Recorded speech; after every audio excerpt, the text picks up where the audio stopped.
من الآيات والسور وسنة سيد البشر، من الوحي الذي يهدي ويهدي أجمل العبر، من الوسطية السمحاء من إشراقة. قل إن كنتم تحبون الله فاتبعوني يحببكم الله ويغفر لكم ذنوبكم والله غفور رحيم.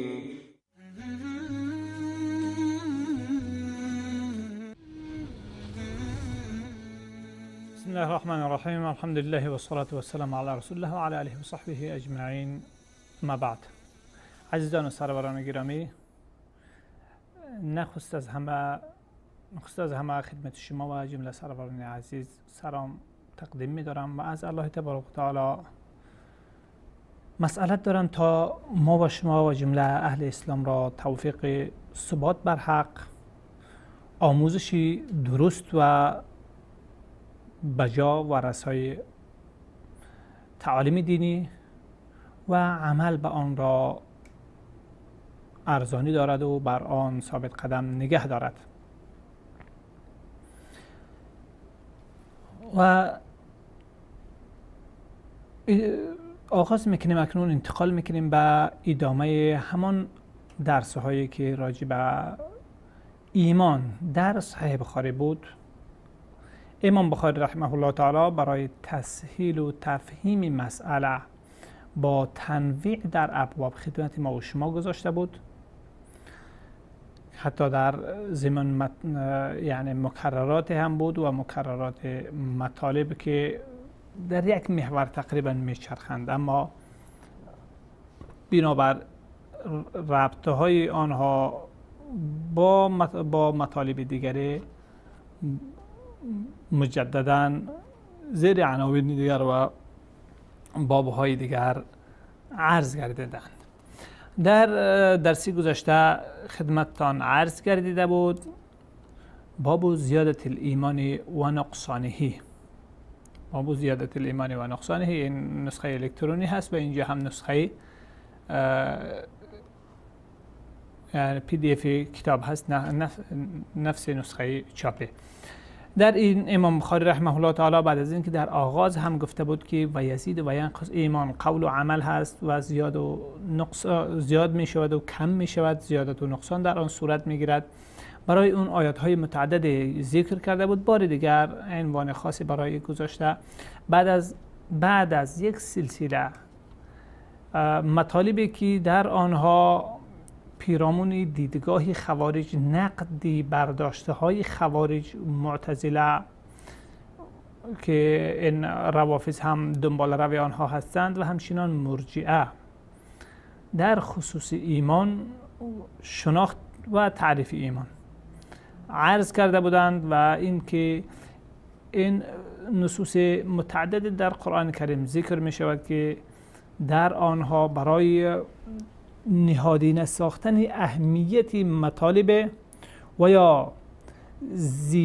برای نهادینه ساختن اهمیت شدید مطالب و احکام و اوامر و اعتقادات در دین مبین اسلام، آنها به عنوان یعنی کامل ایمان ذکر شدن، به آنها نام ایمان بر آنها گذاشته شده، یا اینکه بر عدم آنها نفی ایمان مرتب گردیده یا نفی ایمان توصیف گردیده، یا هم الفاظ آمده به این گونه که این چیزها از کسی که این کارها را انجام میده از جمله ایمان است، کسی که این کار را انجام داد کفر ورزیده، کسی این کارها از جمله امور جاهلیت هست، کسی که با این وضعیت از این دنیا میره و با مرگ جاهلیت رفته. این مجموعه نصوص را شرح داد و آورد و توضیح داد که مجموع این نصوص هدف از اینها کفر و یا نفی مطلق ایمان نیست، بلکه هدف از اینها کفری دون کفرین هست، اکثرشان مگر آنچه در کفر اکبر داخل میشه و در نصوص صریح واضح بیان گردیده است. این که با ترک اعمالی که از اعمال غیر خلاف شریعت، از اعمال از فرایض الهی هست، در بسیاری از آنها وصف نفی ایمان آمده، چون میگه لا ایمان لمن لا امانت له، کسی که امانت دار نبود اون ایمان نبرده، یعنی از ایمان خود بهره نبرده، یا ایمان درست و بجا و رسا، درست و بجا و کامل و مطلوب نداشته. اینجا میگه که مراد از اون نفی کمال ایمان و نفی ایمان مطلق است، یعنی ایمان کامل، ایمان درست، ایمانی که الله تبارک و تعالی میخواهد که باید چنین باشی، به اون مرحله این شخص نرسیده، نیاز داره که باید خدا تکمیل کنه. لذا این اعمالی را که انجام داد، قسمی که میگه که دشنام دادن مسلمان فسق است و جنگیدن با او کفر هست، با وصف این در قرآن کریم گفته و این طائفتان من المؤمنین اقتتلوا، اگر دو گروه از مسلمان ها با هم جنگیدن فاصلحوا بینهما، میان آنها صلح بیاورید. اینجا آنها جنگیدند و باز هم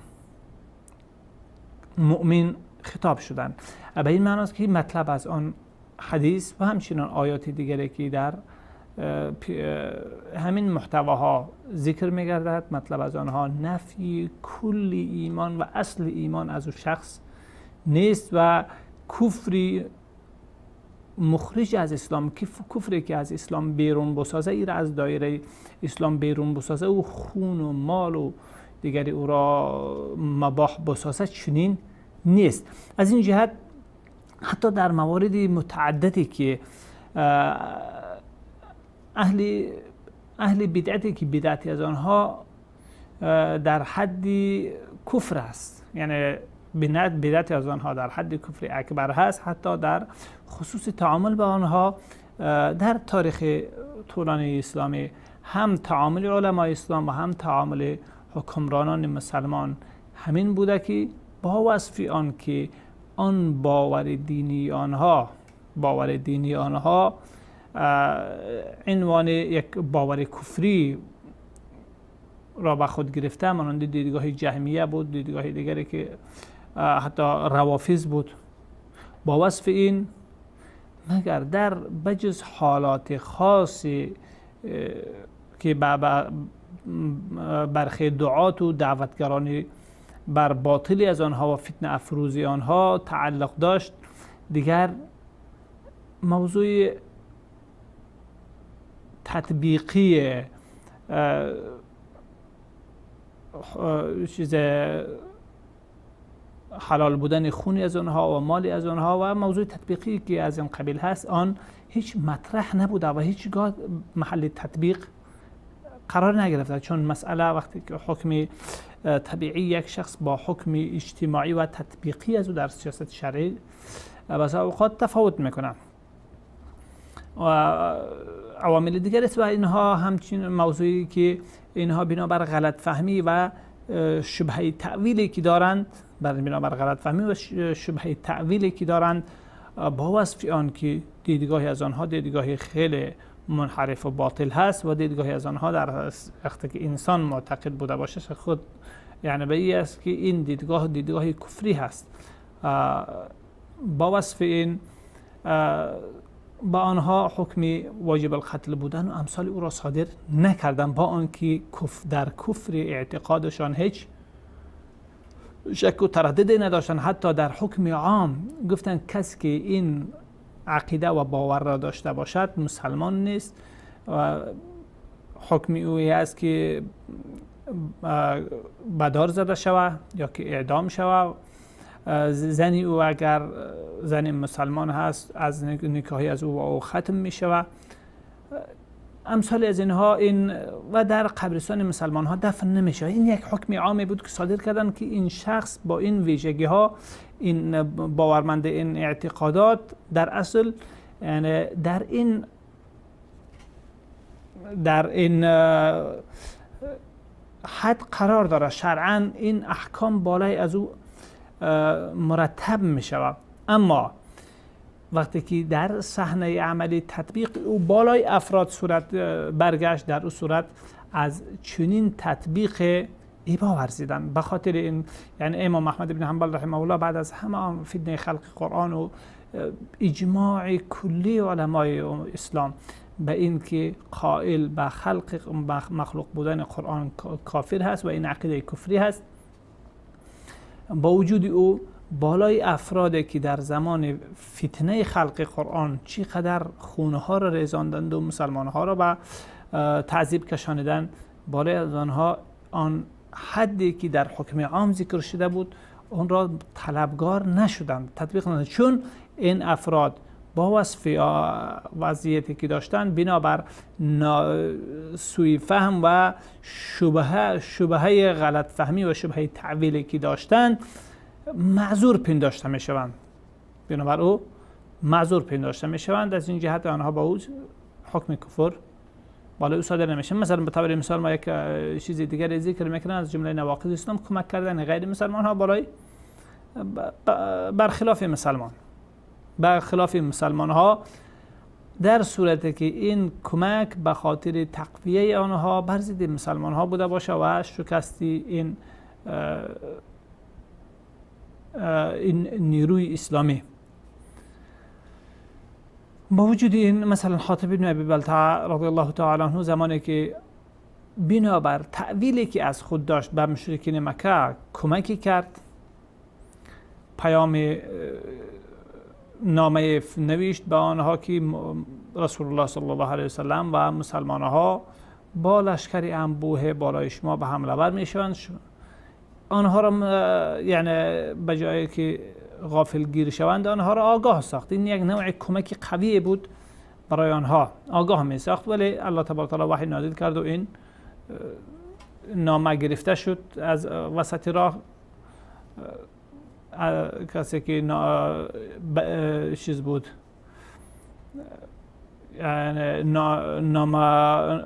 نامه را انتقال میداد و شخصی گویا پستی این حاتب بن ابی بلتعه رضی الله تعالی عنه بود، اون دستگیر شد و این موضوع برگشت به رسول الله صلی الله علیه وسلم و این را خواست، گفت چرا این کار را انجام داده؟ حاتب بن ابی بلتعه رضی الله تعالی عنه در حالی که عمر رضی الله تعالی عنه گفت یا رسول الله بگذار که من سر این منافقه جدا کنم، چون ظاهر حکم همین چیه، ولی رسول الله صلی الله علیه و سلم دقیق بین‌تر بود و رساتر. رسول الله پرسید که چرا انجام دادی؟ گفت قسم به الله من الله و رسول را دوست دارم، من باورمند بودم که به هر شکلی که باشه الله تبارک و تعالی پیامبر خدا در این جنگ کمک میکنم. تنها قدر بود که فامیل ما تنها و بیکس در مکه مکرمه حضور داشتن و همه مسلمان ها اقاربی داشتن، خویشاوندانی داشتن که از خانوادهشان حمایت میکردن در مکه. ما کسی را نداشتیم، لذا گفتم یک دست یک احسان بالای آنها داشته باشم تا زمانی که مسلمان ها حمله ور میشوند احیانا به اذیت و آزار خانواده های مسلمان ها دست میزنند، ما یک احسان داشته باشم که باعث شود که خانواده مرا چیزی نگویند. ولی ما یقین کامل داشتم که این به اساس این نبرد رسول الله صلی الله علیه و آله و عزم رسول الله صلی الله علیه و آله و پیروزی رسول الله صلی الله علیه و آله و مسلمان ها هیچ نوع تأثیری نخواهد گذاشت. لذا رسول الله صلی الله علیه و آله و سلم هم با وصف او گفت که بگذار عمری را که بگذار که انه یحب الله و رسوله، این الله و رسولش را دوست دارد، یعنی با شهادت داد به این که این با تعویل این کار صورت گرفته. لذا یعنی بس خود بسیاری ها عجله میکنن در تطبیق بر تطبیق یا که منطبق ساختن و چی بگویم حمله بعضی نصوص بالای افراد در حالات معین بنابر گناهان، لغزش‌های و رفتارهای اشتباهی که آنها دارند، بدون اینکه موضوعی به تأویل بودن از آنها، موضوع فهم اشتباهی از آنها و موضوعات دیگری را معذور بودن بنابر وجوه مختلفی را در مد نظر داشته باشند و در نظر بگیره. فقط همین که دیدن یک نص چیزی را به چیزی تصریح کرد و دیدن که کسی با گوشه از گوشه های آن مخالفت کرد، فوراً حکمی آن کلی را جزئی در حد اعلای او صادر میکنند و این باعث بسیاری از فتنه های جامعه اسلامی و با هم زدن افراد جامعه اسلامی، امت اسلامی گردید. مثلا کسانی که میخواستند که برای عزت اسلام و مسلمان ها بیشتر کار کنند، وقتی که به این روش پیش رفتند، آنها یعنی به جای اینکه به مسلمان ها کمک کنند، رفتن جزئی از سربازی دشمنان اسلام قرار گرفتند و در کوبیدن مسلمان ها سهیم شدند. به جای اینکه قوت مسلمان ها باشند، آنها باعث تضعیف مسلمان ها شدند. به طور نمونه مثلا بعضی دسته های بسیار احساساتی دارای احساسات اسلامی مثلا رفتن دست خود با نظام خمینی یکی کردن بر ضد بعضی کشورهای اسلامی، با بعضی نظام‌های کمونیستی یکی کردن بر ضد بعضی کشورهای اسلامی کار کردن و اینها از خودشان حسن نیت داشتن، به خاطر اسلام کار میکردن، ولی به اشتباه رفته بودند و به نفع دشمن کار کردن و در نتیجه خودشان هم ضرر دیدند و دیگر مسلمان ها هم. پس اینجا وقتی که اعمالی که اسلامی در خصوص چی از آنچه که در امور مأمورات و فرایض هست و چی آنچه که در احکام نفلی هست و چی در ممنوعات و محرمات هست، تمام از اینها در دایره دینی مبین اسلام و جزء از مکملات ایمان هست که با یک دیگر خود این ایمانی که کاملا الله تبارک و تعالی خواسته او را تکمیل میکنه. بعد از لذا امام بخاری رحمه الله تعالی باری دیگر بعد از اینکه باب زیادت الایمان و نقصانه را در اینجا با پایان رساند، برگشت به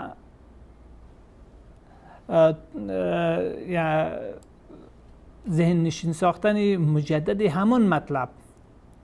مطلب از کتاب‌های دیگره، از مطالب دیگر. مثلا امام با عنوان دومی که امروز یا چیزی از مطالب حلقه ما هست، میگه باب از زکات من الاسلام. باب در خصوص این که زکات از جمله اسلام هست، زکات از جمله اسلام است. این باب است. بعد از اولین حدیثی که در اینجا اولین دلیلی که امام بخاری رحمه الله تعالی در اینجا ذکر میکنه، یک مطلب عمده را ذهن نشین میسازه که وقتی که اسلام، دین، ایمان اینها جدا جدا ذکر میشوند، شامل همه از این، هم عقاید و هم احکام عملی، هم فرایض و هم مستحبات و نوافل، هم محرم حلال و هم حرام و مباحات و مکروهات، شامل تمام اینها می شود.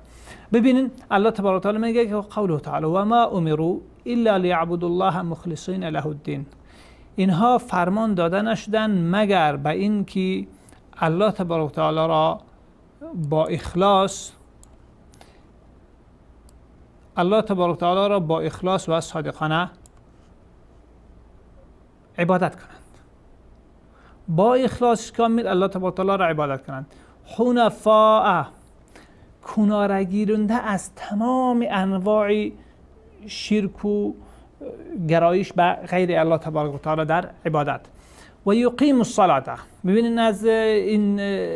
دینی که به او امر داده شده بودن این مسلمان ها، کسان اهل ایمان، و یقیم الصلاة، و نماز را برپا بدارند، و یؤتوا الزکات، زکات را بدهند. ببینید اینجا اقامه نماز و ادای زکات، برپا داشتن نماز و ادای زکات، اینها چی وصف شدن؟ و ذلک دین القیمه. این دینی ملتی با ارزش هست یا این دینی ارزشمند و والایی است که الله تبارک و تعالی برای مسلمان ها، برای بندگان خود برگزیده. پس این زکات نماز را در اینجا جزئی از دین برشمرد، جزئی از دین که الله تبارک و تعالی میگه که و من یبتغی غیر الاسلام دینا فلی یتقبل منه، کسی که غیر از اسلام دینی دیگری را بخواهد تلاش بکنه هرگز از او قبول نمیشه. جزء این دین ایمانیاتی ازی هست و جزء همین دین ادای نماز و برپا داشتن نماز و ادای زکات و دیگر احکامی عملی شریعت هست، چی از عبادات بدنی بوده باشه چی از عبادات مالی. وقتی که پیامبر اکرم صلی الله علیه و سلم میآید همین مطلب همین چیزی که در اینجا در آیه قرآن کریم به عنوان دین نامیده شده و ما امروا الا لیعبدوا الله مخلصین له الدین، و بعد از او این دین از جمله توصیف شده که یقیمون الصلاة و یقیمون الصلاة و یقیمون الصلاة و یؤتوا الزکاة و ذلک دین القیمه. این جزئی از ترکیبی دین وصف شده در جای دیگری، همین در احادیث همچنان جاهای دیگری این به عنوان اسلام یاد می شود، به نام با حذف کلمه دین الاسلامی یا دینی اسلام یا تنها اسلام. ببین امام بخاری رحمه الله از اسماعیل بن ابی ویس روایت میکنه که خواهرزاده امام مالک است. امام مالک رحمه الله تعالی او از امام مالک و او از دای خود عن عمه از عموی خود ابو سهیل بن مالک و او از پدر خود که جد امام مالک رحمه الله می شود. این مالک از او روایت میکنه که او انه سمع طلحه بن عبید الله، او از طلحه ابن عبید الله رضی الله عنه یکی از 10 یار بهشتی رسول الله صلی الله علیه و آله و سلم که در یک حدیث به آنها بشارت بهشت داده بود و از جمله اهل حل و عقد بعد از رسول الله صلی الله علیه و سلم بودن، از او روایت شده، از او شنیده که می گفت جاء رجل الى رسول الله صلی الله علیه و سلم، مرد نزد رسول الله صلی الله علیه و سلم آمد من اهل نجد، که آن مرد از اهل نجد بود، ثائر الرأس، بالهای سرش موهای سرش پراکنده بودند، از راه دور آمده بود، شانش سر و موی او شانه شده نبود و در اثر سفر با موهای از او هر سو پراکنده بودند و یسمع دوی صوته ولا یفقه ما یقول. این که آمد یسمع دوی صوته، شنیده میشد همین نبره آوازش، یعنی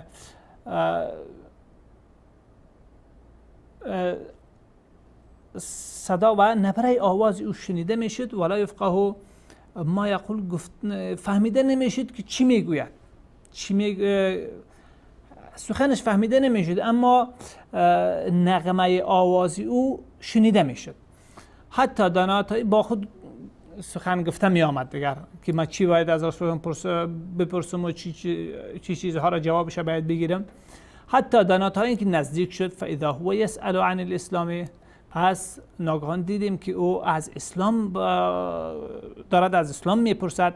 فقال رسول الله صلی الله علیه و سلم، رسول الله صلی الله علیه و سلم فرمود 5 صلوات فی اليوم و اللیله،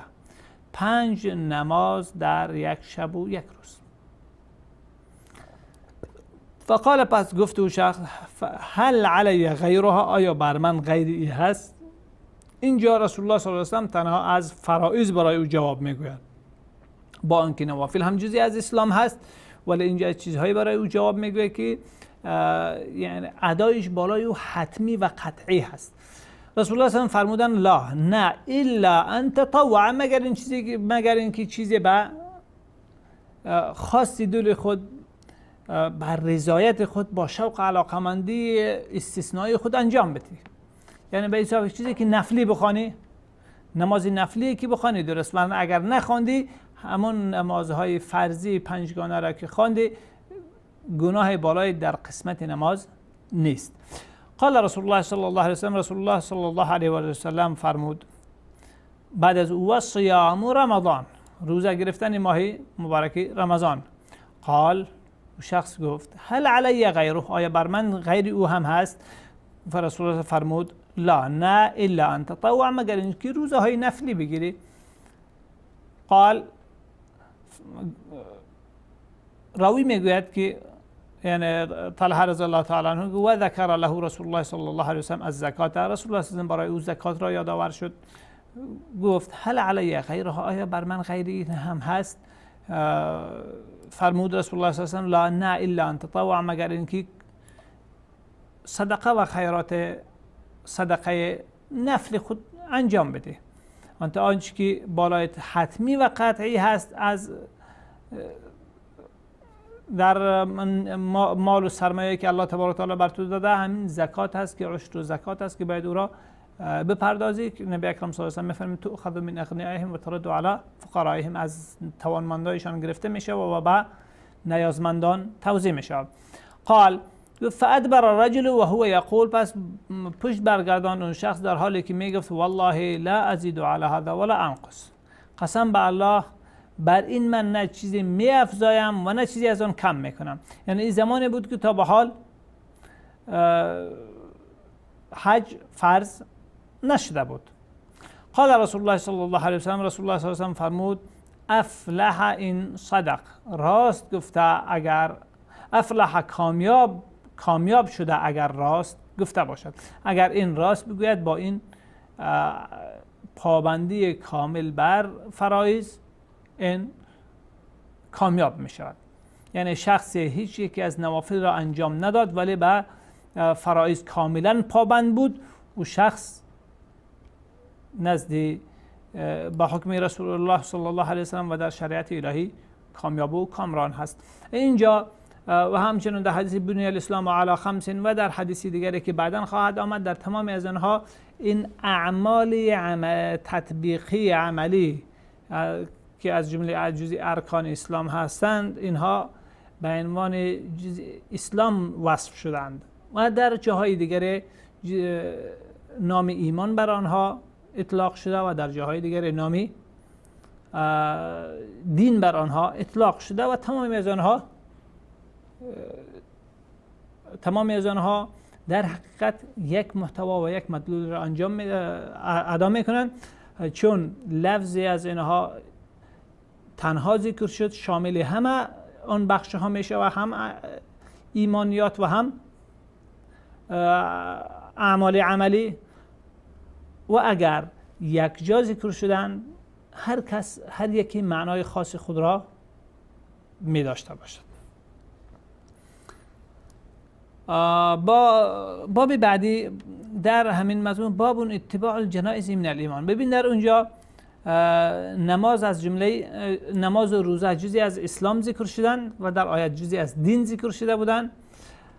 اینجا اتباع جنائز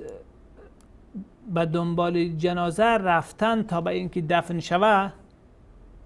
یعنی پاس و حرمت گذاشتن به جنازه ها و به مسلمان بعد از وفات او تا اینکه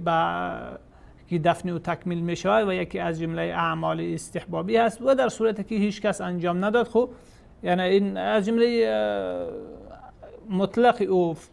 گویا واجب کفایی هست و به عام مردم بعد از ادای واجب کفایی بر دیگران مستحب می باشه که انجام بدن. این چیزی از فرایض هم نیست، چی رسد به اینکه از ارکان بوده باشه به صفت عام. هیچ میگه این عملی نفلی که هست، این را نبی اکرم صلی الله علیه و سلم از جمله ایمان خوانده. ببین نبی اکرم صلی الله علیه و سلم میفرماید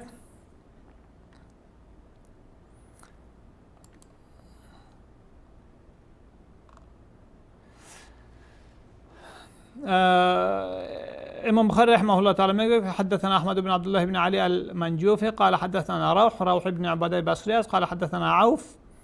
عوف بن ابي جميله اعرابی میگوین عن الحسنی و محمد از حسن بصری و محمد بن سیرین، هر دوشان از جمله ائمه تابعین هستند و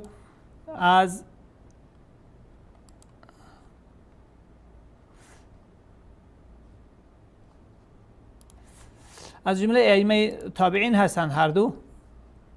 و هر دویشان فارسی الاصل هستند. حسن بصری رحمه الله تعالی اصلشان از حیره بود و محمد بن سیرین از مقام در نزدیکی بغداد به نام جرجرایا یاد میشد. اصلشان از پدرشان از اونجا بود و در جنگ های اولی مسلمان ها با ساسانی های اینها پدرای از اینها اسیر شدند و سپس از آنها این فرزندان آمد که همه جزی ائمه و دستی یک مسلمان ها بودند. حسن بصری، محمد ابن سیرین با چند برادر، انس ابن سیرین برادرش با برادرهای دیگرش 6 برادر بودند و با خواهرشان حفصه بنت سیرین که از جمله فقیه ترین علمای تابعین بود و پسری او هم عبدالرحمن از فقهای نامدار اهل انصار بود. عن ابی هریره رضی الله تعالی عنه، هر دو اینها از ابو هریره رضی الله عنه روایت میکردند که رسول الله صلی الله علیه و سلم فرمود. اینجا در خط حسن بصری در خصوص شنیدن حسن بصری از ابو هریره رضی الله تعالی عنه اختلاف‌های وجود داره و راجح تر همین است که از ابو هریره رضی الله عنه نشنیده، اما محمد بن سیرین از جمله شاگردان خاص ابو هریره رضی الله تعالی عنه هست و از جمله ثقه‌ترین راویان از ابو هریره رضی الله عنه. لذا اگر اینجا انتقاد یعنی باشه، این ذکر محمد ابن سیرین در سند و روایت و از ابو هریره رضی الله تعالی عنه نقصی که در روایت منقطع حسن بصری از ابو هریره رضی الله تعالی عنه هست او را کفاره میکنه و او را خاتمه میبخشه. رسول الله صلی الله علیه و آله فرمود من اتبع جنازه مسلمین، کسی که جنازه مسلمان را به دنبال او رفت، او را همراهی کرد، جنازه مسلمان را همراهی کرد ایمانا و احتسابا، از روی بر اساس ایمانداری و امید ثواب او و طلب ثواب او از الله تبارک و تعالی، نه به اساس سیالداری ها و به اساس این که فلان در جنازه ما رفته بود تا قبرستان پس ما هم باید برم ورنه خوب نمیشه. نه بلکه به اساس که ایمان او را به او واداشته باشه و امید خاص برای امید ثواب او در اونجا حضور پیدا کنه. و کان معه، و باشد همراه او، حتی یصلی علیها، تا اینکه بر او نماز خوانده شود. حتی یصلی علیها، تا اینکه بر او نماز خوانده شود و یفرغ من دفنها، و از دفن او فراغت حاصل شود. و یفرغ من دفنها، این از اعراب همین کتابخانه هست، درستش و یفرغ من دفنها هست. فانه یرجع من الاجر بقیراتین، پس او با اجر با ثواب 2 قیرات، با 2 قیرات ثواب برمیگرده. کسی که هم در جنازه شرکت کرد و هم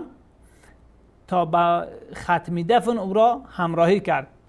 و این کاری او بر اساس ایمانداری و امید ثواب او بود. ایمان او را به این واداشته بود و تقاضای حقوق مسلمان از دیدی ایمانداری و اسلام. فانه یرجع من الاجر بقیراتین، این با 2 قیرات ثواب برمیگرده. کل قیرات، هر قیرات ثوابی که مثل احد، مانند کوه احد است، یعنی یک ثوابی که برش نوشته میشه. و من صلی علیها ثم رجع، و کسی که بر جنازه نماز خواند و سپس برگشت قبل ان تدفن، پیش از که دفن شود، فانه یرجع بقیرات، یعنی با 1 قیرات ثواب برمیگرده. عثمان معزین که با روح ابن عباده را متابعه کرده، یعنی با او موافقه کرده، او را تأیید کرده و گفته که حدثنا عوف عن محمد عن ابی هریره، برای ما عوف از محمد از ابو هریره از پیامبر اکرم صلی الله علیه و سلم مانند این یک روایت بیان کرده. در روایت عثمان معزین حسن بصری در وسط اسناد ذکر نیست و اون شبهه اشکالی او هم خود به خود رفع است. اینجا لفظی که از او امام بخاری رحمه الله استدلال کرد همین ایمانا و احتسابا هست، یعنی همین کاری رفتن همراهی جنازه، به دنبال جنازه رفتن تا اینکه برای او نماز خوانده شود و سپس دفن شود، بر اساس ایمان باشه و بر اساس امید ثواب او باشه. بیانگر ای هست که این کار هم جزئی از ایمانیات به شمار میره، جزئی از اعمال ترکیبی ایمان به شمار میره در شریعت، با وصف آن که یعنی در اکثر حالات او چیز است مستحب است. باب خوف المؤمن من ان يحبط عمله وهو لا يشعر. یک موضوع دیگری در اینجا برای مؤمن یعنی لازم هست که در خصوص او اهتمام خاص داشته باشه و او این که مؤمن همیشه باید در حراس باشه که عمل او برباد نروه. ممکن عملش قبول نشده باشه، ممکن کاری نکنه که عمل گذشته او برباد بروه و هو لا یشعر، در حالی که او نمیداند. ان تحبط اعمالکم وانتم لا تشعرون، در آیه قرآن کریم که ذکر می شود. قال ابراهیم التیمی،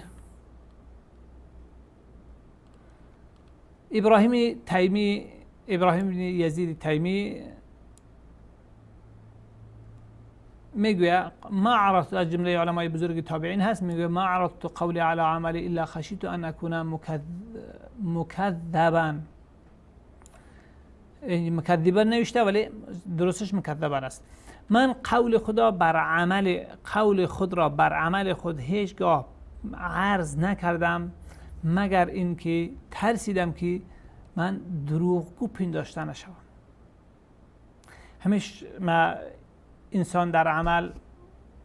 در قول ادعا میکنه، میگه که مسلمان خوب و خالصی هستم، عمل خوب انجام میدم، اعتقاد ما، عملی ما، چیزی ما همگی خوب هست، ما با احکام شریعت پابند هستم، ولی در صحنه عمل وقتی که عمل با این مقایسه میکنه، خیلی ها گمان میکنه که یعنی بین خود وقتی که با صدق ایمان با الله تبارک و تعالی وقتی مراجعه میگه چقدر تفاوت بین گفتار و بین کردار انسان هست، چقدرها انسان کوتاهی میکنه و لغزش ها داره در صحنه عملی و کوتاهی ها داره، ترک عمل و انجام مخالفت از این قبیل ها خیلی زیاد هست که وقتی که میگه که بار الها ما هر آنچه که در توان خود بود انجام دادن، اینجا انسان خود به خود احساس میکنه که چقدر یعنی تفاوت در میان این و در میان آن وجود داره، ولی نباید این مانعی شود که انسان از تصحیح مستمر خود و ادامه در عمل نیک خود و ادامه در استغفار خود چی بکنه؟ کوتاهی بکنه. لذا ما می‌بینیم عین این مطلب در بزرگترین دعا که سید الاستغفار نبی اکرم صلی الله علیه و آله را خوانده، سید الاستغفار که اللهم انت ربی لا اله الا انت خلقتنی و انا عبدك و انا على عهدك و وعدك ما استطعت اعوذ بك من شر ما صنعت. میگه انا على عهدك و وعدك ما استطعت، من به اندازه توان خود بر عهد و بر وعده تو پابند هستم. با وجود آن که متصلی میگه که بار الله اگر از من لغزش شده، من بر نفس خود ظلم کردم، با لغزش شده از مرا بیامرز، جز تو بخشاینده نیست. یعنی این وقتی که بار دیگر پیمان میبندی به الله تبارک و تعالی، به این معنی نیست که انسان از ترس اینکه شاید با حقیقت همخوانی نداشته باشه، از آن منصرف شود و از استغفار خود روی گردان شود. نه،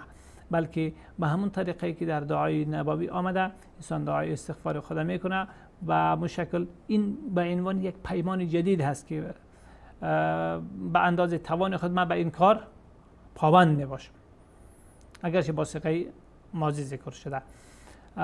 پابندی خود به ولی انسان هست، از انسان لغزش صورت میگیره، انسان تحت وسوسه قرار میگیره، اشکالات زیاده به او پیش میشه، لذا لازما دعا میکنه که بارخ از این لغز با وجود این نعمتهای بزرگی تو، انعام و احسان بزرگی تو، هدایتی که به من ارزانی داشتی و نعمتهای مختلف دنیایی و دینی که به من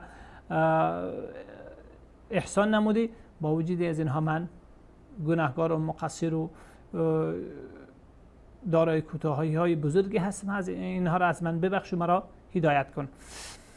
قال ابن ابی ملیکه این هم از جمله علمای بزرگ تابعین هست و از جمله قاضی عبدالله بن زبیر رضی الله تعالی عنه در مکه بود، از شاگردان عبدالله بن عباس رضی الله تعالی عنه و حلقه از آنها است. میگه که ادرکت 30 من اصحاب النبی صلی الله علیه و سلم، من 30 تن از یاران رسول الله صلی الله علیه و سلم را دریافتم که کلهم یخاف النفاق علی نفسه، تمام از آنها از عرض عمل خود بر واقع آن چیزی که مکلفیت هست چی میگه؟ کلهم یخاف النفاق علی نفسه، همه آنها بر نفس خود از نفاق میترسید که نشود که من یعنی در با وجود این تقصیرهایی که دارم در برابر احکام شریعت، این ایمان من خلل داشته باشه و نفاق به من راه پیدا کرده باشه، چنین نبوده باشه. از این نمود در ایمان خود آنها تردد و شکی نداشتن که اما میترسیدن که میشه که کلام خللی در نحوه عمل کردی ما بوده باشه، خلل نفاق و وسوسه های به قلب ما راه یافته باشه تا اینکه همین ایمان ما نزد الله تبارک و تعالی پذیرفته نباشه. لذا ابراهیم علیه السلام وقتی که خانه خداوند جل جلاله را، بیت الله را به امر خداوند تعمیر میکنه، میگه که همراه پیشش ربنا تقبل منا انک انت السمیع العلیم، بار خدای از ما این را قبول کن. اونجا به این چیز نیست که حتما از او پذیرفته شده، نه، میگه الله تبارک و تعالی قبول کن. باز هم ایمان مؤمن بین خوف و رجاست. ما منهم احد یقول انه علی ایمان جبریل و میکائیل، هیچ یکی از اونها نبود که بگوید ایمان او در حد ایمان جبریل و میکائیل هست. این در امام بخاری رحمه الله تعالی و همچنین ابن ابی ملیکه و اینها بل مرجئه رد میکنن، کسانی که میگن ایمان عبارت از تصدیق قلب هست و او یعنی کلی غیر متجزی هست،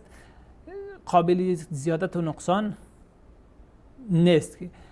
این اونها را نفی میکنه. لذا بسیار از آنها که غلات از آنها میگن که ایمان ما به ایمان جبرئیل، ایمان ما به ایمان ابوبکر صدیق و انبیا، و حتی بعضی‌هایشان تعبیر میکنه که ایمان فاسق ترین شخص اهل ایمان با ایمان جبریل و میکائیل و ابوبکر صدیق و شهدا و اولیا و صدیقین هیچ تفاوتی نداره و این از جمله غلط فهمی و خلل فهمشان در دین هست. و یذکر عن الحسن، و از حسن بصری حکایت میشه که گفته ما خافه الا مؤمن ولا امنه الا منافق، از نفاق نمی ترسد از این که نفاق به او راه پیدا نکرده باشه مگر شخص مؤمن و از او در امان خود را در امان تصور نکرده مگر ایمن نشده مگر منافق. یعنی کسی که هیچ نوع بالای خود، یعنی وقتی کلمه را گفت از او بعد دیگه پروای چیزی را نداره که از او چیز خوب، اعمال خوب سر میزنه، اعمال بد سر میزنه، در ایمان او خلل پیش آمده یا ایمان او بر حال خود باقی است، در این چیزها هیچ نوع احساس نمیکنه. چنین شخص وقتی که بود این باید بداند که خلل در ایمانداری او وجود داره، نفاق به او راه نیافته باشه که به ظاهری بعضی چیزها فریب خورده باشد، فریفته شده باشد و اصل ایمان را از دست داده باشد.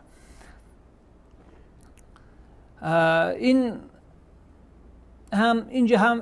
رد بر همان مرجعی هست که به زیادت و نقصان ایمان قائل نیستن. میگوید که و ما یحذر من الاصرار علی النفاق، و بیان آنچه که از اصرار بر نفاق و عصیان بدون توبه محل حذر هست. آنچه که خطری که از اصرار بر نفاق و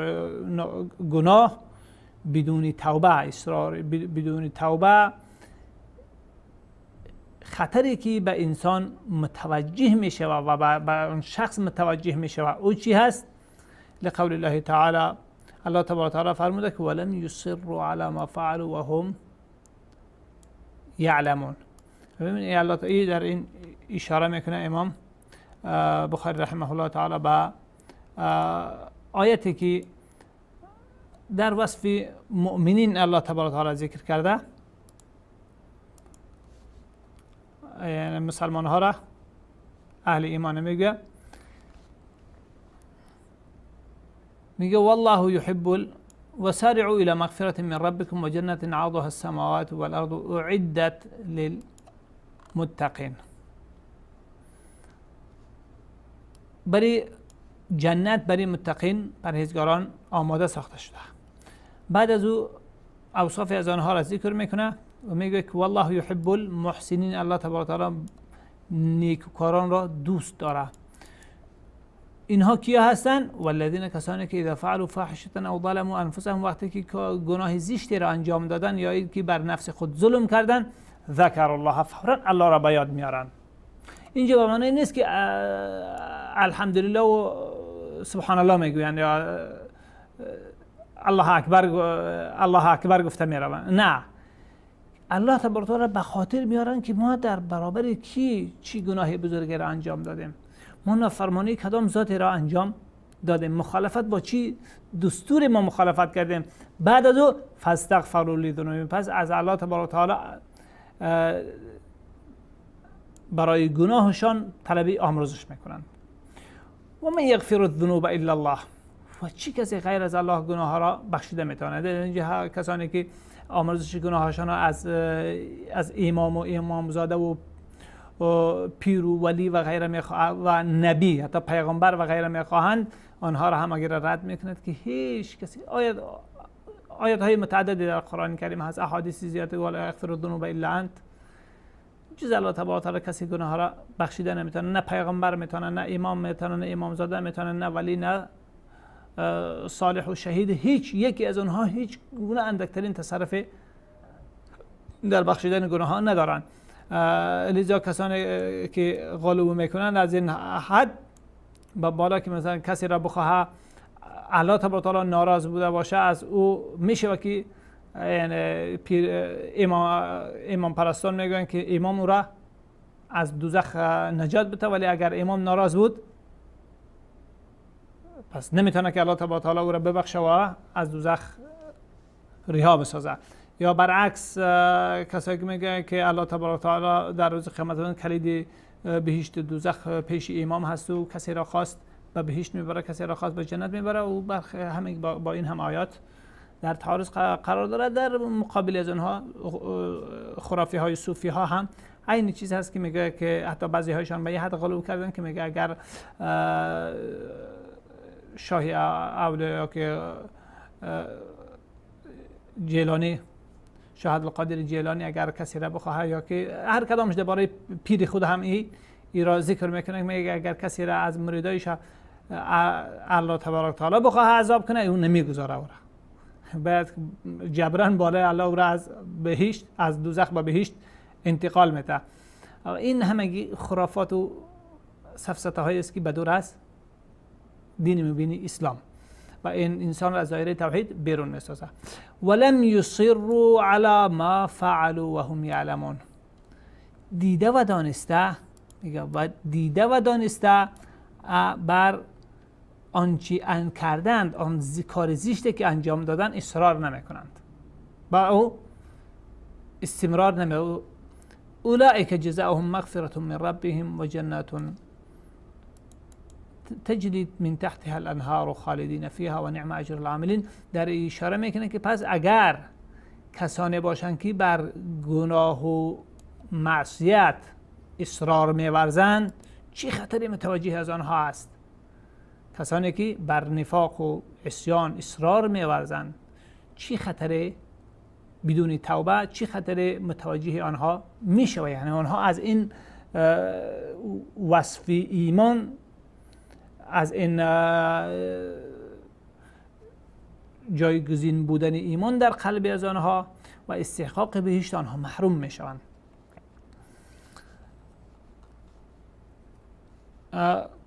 در اینجا حسن بصری رحمه الله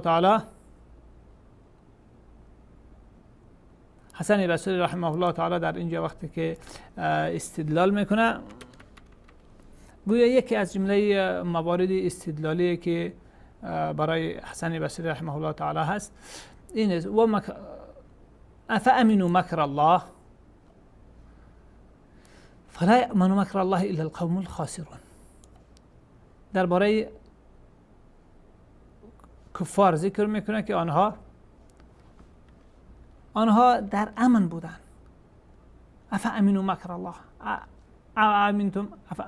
امنتم من فی السماء یخسف بكم الارض فاذا هی تمور. آیا از الله تبارک و تعالی در امان مانده از کسی که در آسمان ها هست، ای که شما را در زمین فرو ببره یا عذاب دیگری و شما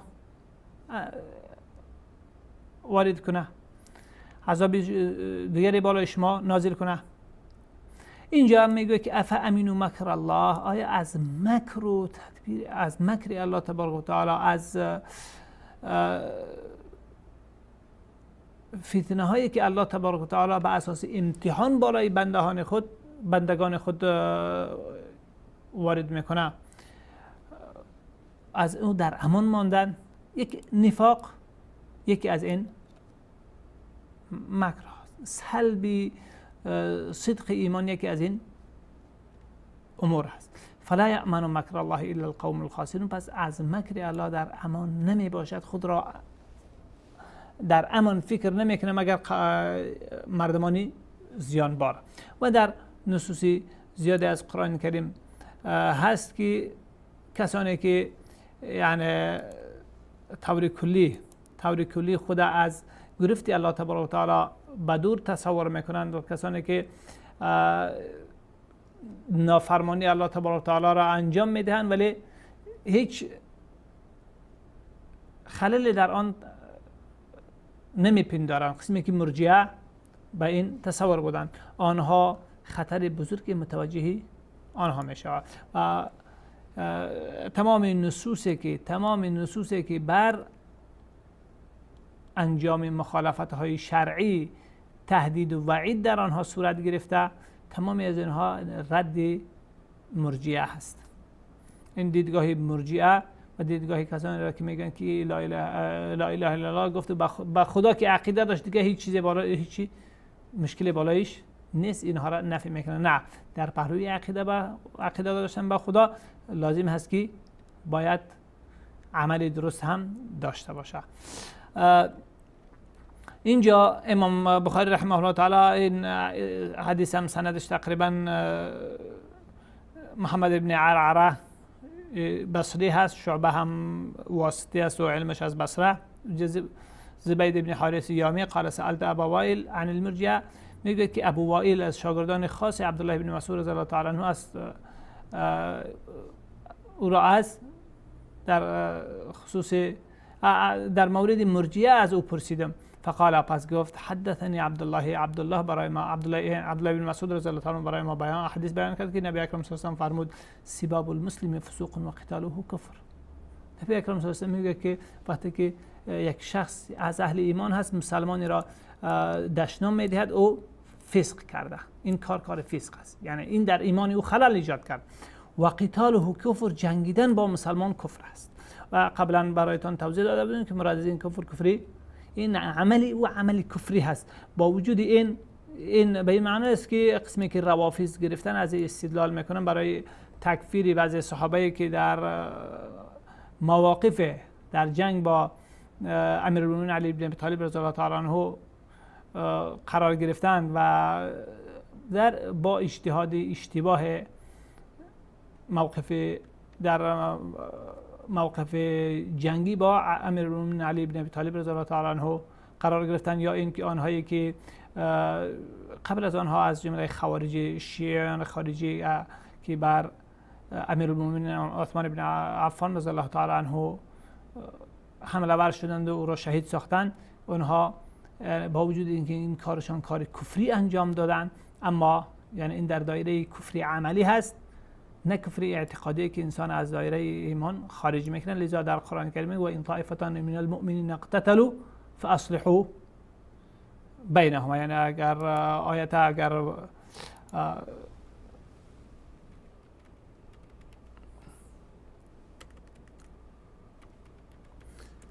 و این طائفتان من المؤمنین اقتتلوا فاصلحوا بینهما. ببین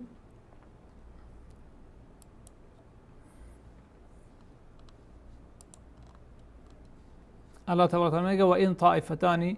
من المؤمنین اقتتلوا فاصلحوا بینهما، اینجا هم با هم جنگیدن و هم آنها وصف ایمان به آنها اطلاق شده. با این جنگیدن مسلمان با مسلمان از جمله اعمال کفری عملی به شمار می رود، ولی اون شخص را از دایره ایمان خارج نمی سازد. اما ایمان او چی شد؟ حتما آسیب پذیر شد، لذا نقصی در ایمان، خللی در ایمان او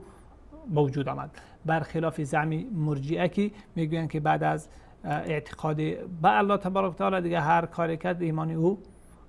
در حد ایمانی جبرئیل می باشه و ایمانی او در حد اعلا می باشه. و در این از فقهای مرجئه هم اقوال حکایت شده و از هر کسی که حکایت شده باشه و باطل هست. اینجا امام بخاری رحمه الله تعالی این حدیث را هم ذکر میکنه برای بیان این که مراد از اون جنگیدن، مراد از کفری که در اون جنگیدن هست، کفری مخرج از اسلام نیست، بلکه عملی کفری و نادرست است. ببین قتیبه ابن سعید بغلانی و از اسماعیل ابن جعفر مدنی از حمید طویل، این هم اصلش فارسی زبان هست، و قتیبه ابن سعید بغلانی هم از بغلان هستن، اصلشان از بلخ هست و در مسکن گزینی بغلان شده بودن. قال حدثني انس بن مالک، از انس بن مالک خادم رسول الله صلی الله علیه و آله میگه که برای ما حدیث بیان کرد که او گفت، انس بن مالک باز از دیگه صحابه روایت میکنه، اخبرنی عباده بن صامت، عباده ابن صامت رضی الله تعالی عنه برای ما خبر داد که رسول الله صلی الله علیه و سلم خرج یخبر بلیله القدر، بیرون شد برآمد تا اینکه از وقتی تاریخ دقیق لیلة القدر بر یاران خود آگاهی بدهد. فتلاحى رجلان من المسلمین، پس دو مرد مسلمان، یعنی در راه که آمد روبرو شد به دو مرد مسلمان که با هم در حال جنگ هستند، با یکدیگر با یکدیگر جنگیده روان هستند، تنها مسلح نمی جنگیدن و غیر مسلح. در اینجا اینها با هم جنگیده بودن، هم با وجود آن از جمله من المسلمین، آنها وصف مسلمین از جانب پیامبر اکرم صلی الله علیه و بر آنها استعمال شد. قسمی که این طائفتان من المؤمنین اقتتلوا فقال اینی خرجت لاخبرکم بلیلة القدر، من بیرون شدم تا شما را راجع به لیلة القدر آگاهی بدهم، و انه تلاحى فلان و فلان، و یقینا فلان و فلان با هم درگیر شده بودن. فرفعت، پس معلومات آن شب از من برداشته شد، یعنی از ذهن رسول الله صلی الله علیه و سلم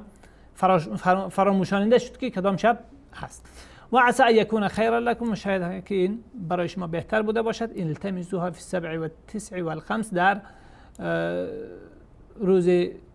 27 و 29 و 25 آن را تلاش کنید. در اینجا اصل محل استدلال امام بخاری رحمه الله تعالی همینجا است. فتلاحى رجلان من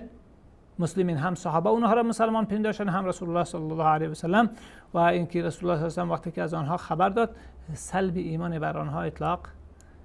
نکرد. وقت به پایان رسیده یا خب در اینجا وقتی یعنی ما و شما به برنامه امروز به پایان میرسه و تقریبا در حدود یک برنامه یا 2 برنامه دیگر ان شاء الله الرحمن از کتاب الایمان ما به آخر میرسیم. در مجموع این بابهای اخیر، وقتی بابهای اول تقریبا اکثرا در رد خوارج بود و این بابهای اخیر هم بر خوارج رد هست و هم بر ولی ترکیزی رد نقد آنها بر مرجئه است، کسانی که میگویند که ایمان همین است که انسان عقیده داشته باشه که الله تبارک و تعالی هست، پیامبر حق هست، قرآن حق هست، دیگر از اون بالا چیزی داشت یا نداشت به او ربطه یعنی چندان مهمی نیست برایشان.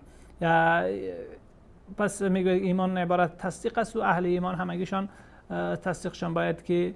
در یک حد بوده باشه. تمام این دیدگاه ها را چی اصلی استدلالشان تا به فروعی از او همگی از آنها برخلاف سنت و هست، از این جهت آنها برخلاف تعلیمات قرآن کریم، احادیث رسول الله صلی الله علیه و آله و عقیده صحابه و ائمه تابعین رحمهم الله، صحابه رضی الله عنهم و ائمه تابعین رحمهم الله تعالی هست که جزئی از دیدگاه های بدعتگرانه به شمار رفته، اگرچه از جمله خفیفترین بدعات به شمار رفته در برابر بدعت شدید قبیحه روافض، بدعت قبیحه خوارج و غیره. به هر حال این دیدگاه ها همگی باطل هست و دیدگاه درست این است که هم عمل جزئی ایمان هست ولی جزئی رکنی ایمان هست، ولی آحاد عمل رکنی مستقل نیستن، بلکه مجموع عمل یک رکنی مستقل هست. قسمی که یک دیوار مثلا از دیوارهای چهارگانه یک خانه، یک دیوار یک رکن کامل هست ولی این دیوار دارای خشته های زیادی داره و ترکیبات دیگری در ساختمان خود داره که هر یکی از اونها یک جزئی از این دیوار را تکمیل میکنه. اگر کلی اینها نبود دیوار نیست، اگر بعضی از آنها نبود مطابق همون خللی که در او هست در این دیوار خلل وجود داره. به همین شکل ایمان هست که خلل در او آمد خلل پذیر میشه و اما کلی او سلب نمیشه و مگر با سلبی کلی رکن.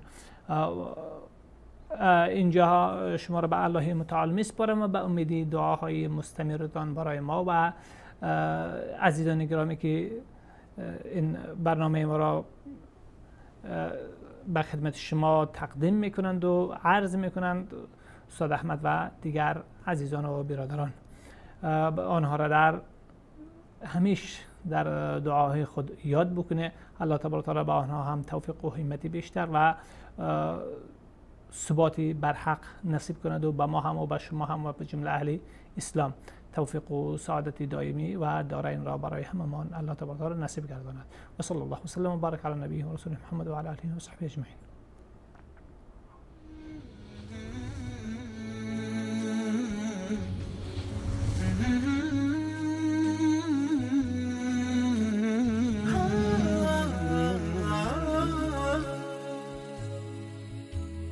من الآيات والسور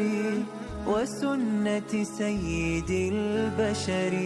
من الوحي الذي يهدي ويهدي أجمل العبر،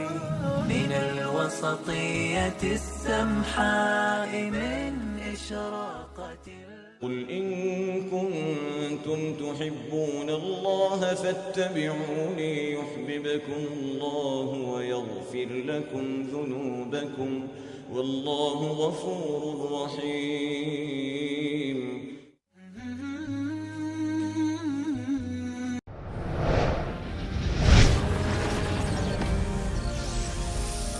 شبکه جهانی ندای حق.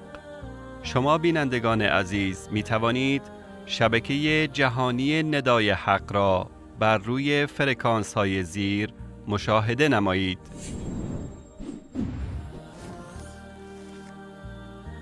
ماهواره هاتبرد،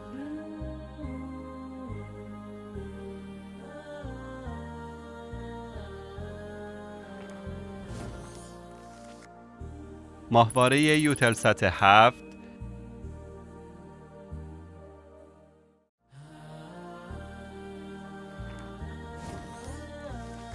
ماهواره نایلسات،